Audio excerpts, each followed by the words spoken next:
Halo semuanya, perkenalkan nama saya Ifrin Mulyani Rambroko dengan NIM 2101040066, kelas A semester 5 Prodi Pendidikan Biologi Universitas Nusa Cendana.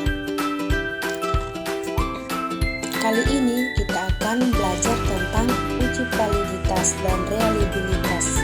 Nah, teman-teman, apa sih uji validitas itu?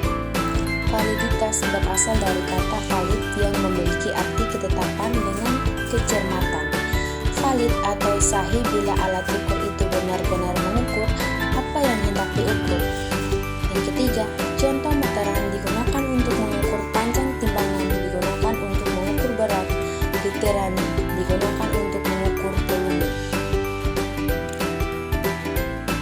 Nah, yang berikut ada jenis-jenis validitas terdiri atas 3. Yang pertama, validitas isi.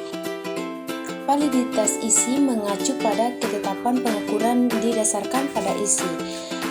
Yang kedua, validitas isi dilakukan oleh orang yang berkompeten atau melalui expert judgment.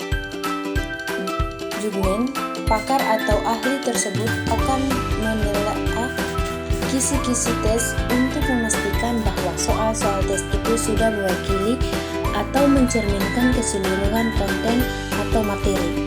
Yang ketiga, misalkan seorang mahasiswa membuat instrumen penelitian untuk mengukur prestasi belajar bahasa Indonesia, maka sebelumnya instrumen tersebut digunakan harus dikonsultasikan kepada para pakar untuk dilakukan penilaian.